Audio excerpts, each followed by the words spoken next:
Assalomu alaykum. Cavitis nazi, burun bo'shlig'i.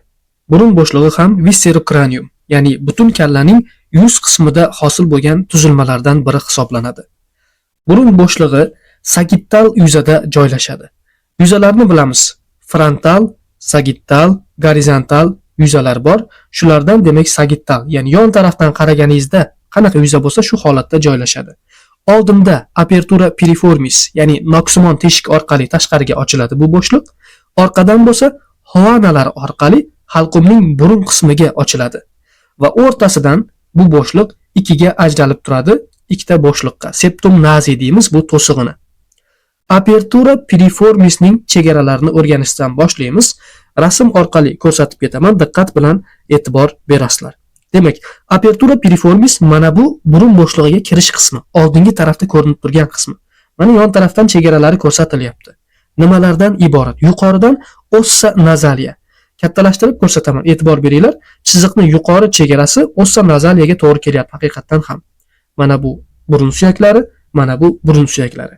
Va pastki va yon taraflari bo'lsa, yuqori jag' suyagining incisura nasalis maxilli qismiga to'g'ri kelyapti. Mana bu joylar mana. Incisura nasalis maxilli, ya'ni yuqori jag' suyagining burun kemtigi, burun o'ymasi desak bo'ladi bu joyni. Kirish qismini gaplashdik. Orqa qismi nimadan iborat ekan? Orqa qismi hovanalardan.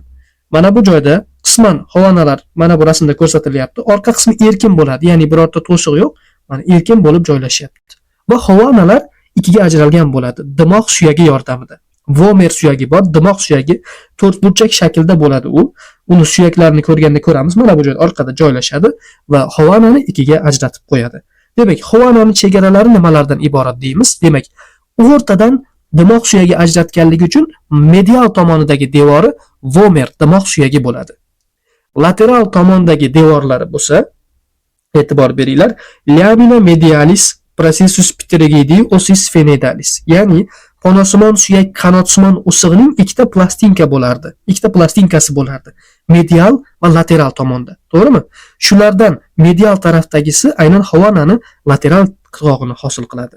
Pastki tarafidan lamina horizontalis ossis palatini, ya'ni tangnay suyagini ko'ndalang plastinkasi, yuqoridan corpus ossis sphenoidalis, ponosimon suyak tanasi chegaralab turadi. Mana ponosimon suyak tanasi. Pastda mana bu joyda tangnay suyagining gorizontal plastinkasi joylashadi. Mana bu joyda hovanani boshqa tarafdan ko'rinishi. E'tibor beringlar, orqasi shundoqqina ochiq. Orqasi ochiq bo'lib joylashyapti va chegaralari ham aniq ko'rinyapti mana pastdan. Lamina horizontalis ossis palatini. Yuqoridan mana bu narsa ponosimon suyak, o'rtada vomer bo'lib turibdi ikkiga. Orqa tarafi ochiq endi. Lateral devorga e'tibor beringlar. Mana bu aynan ponosimon suyakning qanotsimon o'sig'i, mana bu uning medial plastinkasi. Demak, lateral devorni hovanani medial plastinka hosil qilishini ham yaqqol ko'rib turibmiz bu rasmlarda.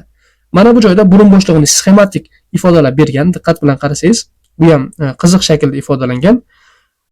Demak, ko'z kosasi mana piramida shakli, piramida chizilgan, diqqat qiling. Va uning ostidagi burun bo'shliqlari mana ikkiga bo'lib chizib qo'yilgan, ikkita havo rangda.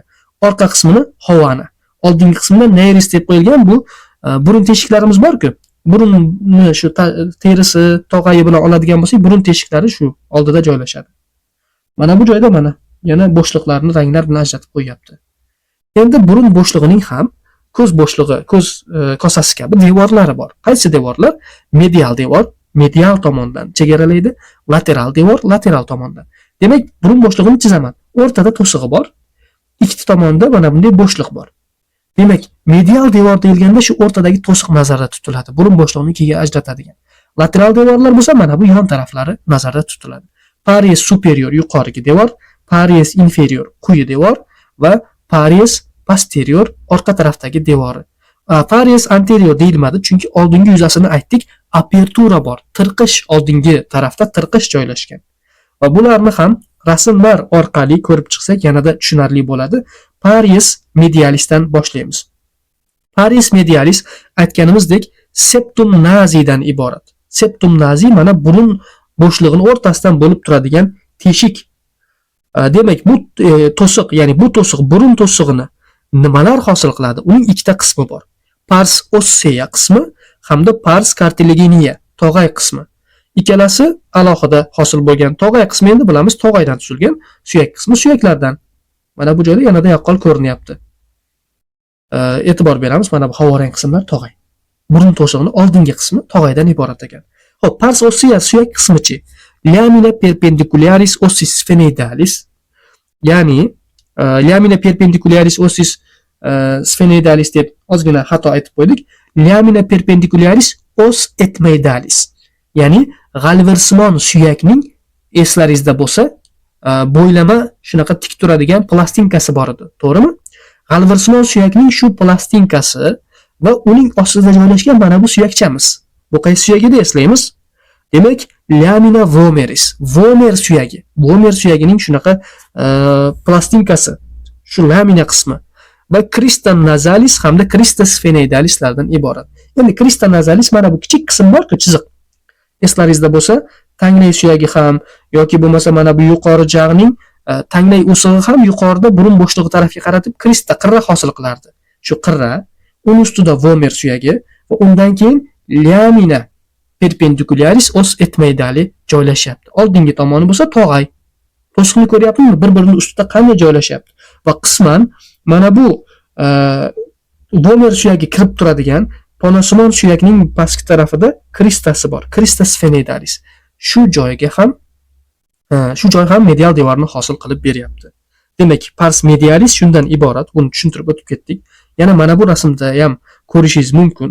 Pars medialisni mana g'alvirsimon suyak, uni ostida vomer, mana bu joyda tog'ay, yuqorida qisman cristasi bo'ladi. Ponosimon suyakning pastda mana bu joyda crista bo'ladi. Pares lateralis qismimiz ham bor. Pares lateralis bu nima edi? Lateral devor. Burun bo'shlig'ining lateral devori, demak, ikkala yonda joylashadi. Aytganimizdek, uni nimalar hosil qiladi? Yozuvlarni bemalol o'qib olishingiz mumkin. Men rasmdan aytib ketaman. Mana bu rasmda aniq ko'rsatilgan pares lateralisning qismlari. Birinchisi, facies nasalis et processus frontalis maxilla.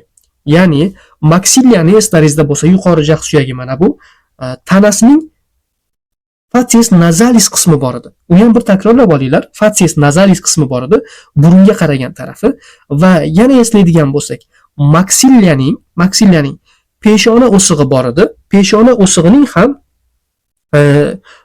burun tarafga qaragan qismi bor, mana bu joy.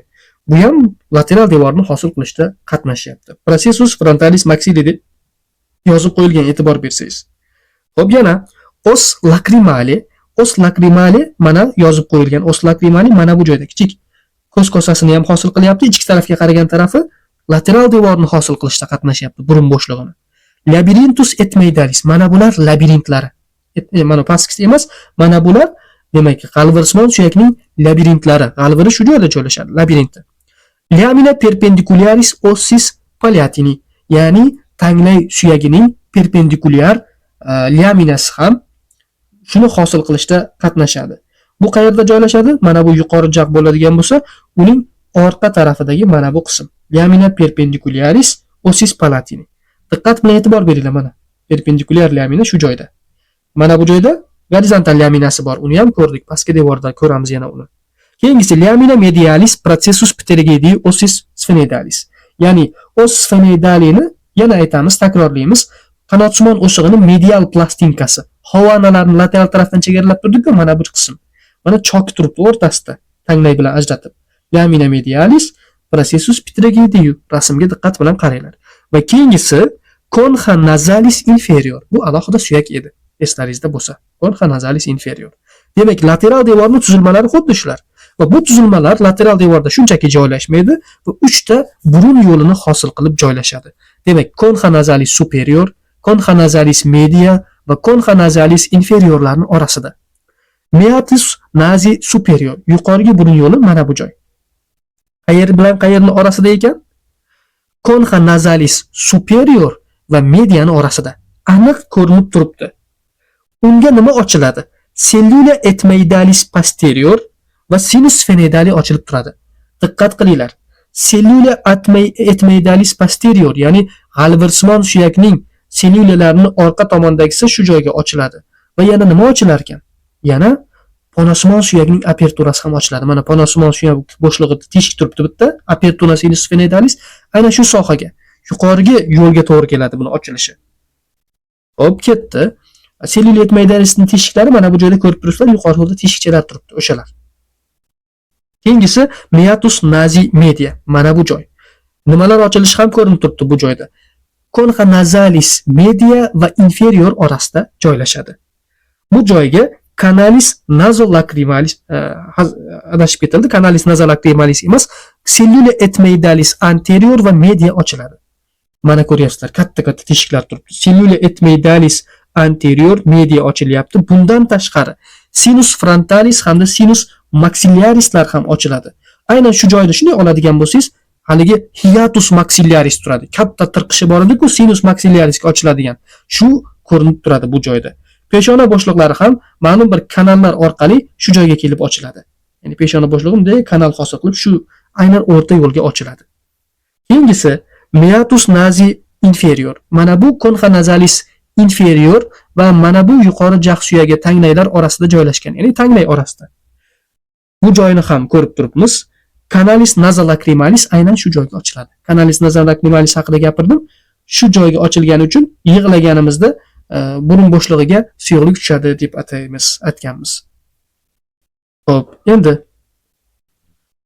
keyingi qismga o'tamiz. Demak, meatus nazi communis ham bor. Uni markazdan qaraganimizda ko'ramiz. Meatus nazi communis, ya'ni shu yo'llarni hammasini qo'shganimizda, yo'llardan tashqariga chiqqanimizda burun to'sig'igacha, medial tomondagi burun to'sig'igacha bo'lgan bo'shliqlarni o'z ichiga oladi. Meatus nazi communis. Mana hozir yana mana bu rasmda teri shilliq qavat bilan ham ko'rishingiz mumkin. Demak, meatus superior, media hamda inferiorlar ko'rinib turibdi. Va bu joyda ponasimon suyak bo'shlig'i, bu peshona bo'shliqlari ko'rinyapti. Hop, yana davom etamiz. Mana bu rasmlarni ham ko'rishingiz mumkin. Meatus nazi superior, meatus nazi superior, keyingisi meatus nazi media hamda meatus nazi inferiorlar aniq qilib bo'yab ko'rsatib qo'yilyapti. Va canalis nasolacrimalis mana ko'rsatilyapti, kelib pastki burun yo'liga ochiladi. Canalis nasolacrimalis. Meatus nazi communis bo'lsa, mana umumiy qilib chizib qo'yilyapti shu joy. Umumiy bo'shliq meatus nazi communis hisoblanadi. Hop, bu joyda mana teshiklar ham yaqqol ko'rinyapti. O'rta va pastki chig'anoq orasidagi o'rta burun yo'lidagi teshiklarni aytdik. Hiatus maxillaris katta bo'lib ko'rinib turibdi. Cellula etmeidarislar ochiladi dedik. Va shularni ko'rishimiz mumkin. Yaxshilab diqqat bilan ko'rsak bo'ladi bemalol. Hop, keyingisi bu joyda ham paries superior va posterior ko'rsatilgan. Endi yuqorigi va orqa devori ham bor dedik-ku. Yuqori devor nimadan iborat? Lamina cribrosa ossis etmeidalis. Ya'ni g'alvarsimon suyakning g'alvarsimon plastinkasi yuqoridan chegaralab turadi. Uni tepasi endi oldingi chuqurchasi, kalla qutisining ichki chuqurchalari bor-ku, bazis qismida. Shuni oldingi chuqurchasiga, pastki qismi burun bo'shlig'iga to'g'ri keladi. Corpus ossis sphenoidale, mana qisman korpus ham qatnashyapti. Va yana bitta tarafi posterior devorni faqatgina yuqori qismi mavjud, uni ham mana corpus ossis hosil qiladi. Corpus ossis sphenoidalis. Mana bu pastki qismi yo'q, havana edi. Yuqoriroq qismi qisman devorchasi bor, corpus ossis sphenoidalisdan iborat. Quyi devorichi, quyi devor nimadan iborat? Processus palatinus maxilli, yuqori jag'ning tanglay o'sig'i va bundan tashqari yana ko'rishimiz mumkin lamina horizontalis ossis palatini. Ya'ni tanglay suyagining gorizontal plastinkasini. Demak, hamma devori shulardan iborat. Ularni gaplashib chiqdik. Devorlarni mana bu joyda ham paries inferior aniq ko'rsatilgan. Nimadan iborat ekan? Yuqori jag' suyagining tanglay o'sig'i va tanglay suyagining gorizontal o'sig'i. Mana bunday shaklda joylashadi. Mana bular endi sinus maxillarislar kesib ko'rsatilganda shu holatda. Xo'p, demak, burun bo'shlig'i haqidagi ma'lumotlar shulardan iborat edi. Keyingi qismlarda lateral tomonidagi butun kallaning chuqurchalari bilan tanishamiz.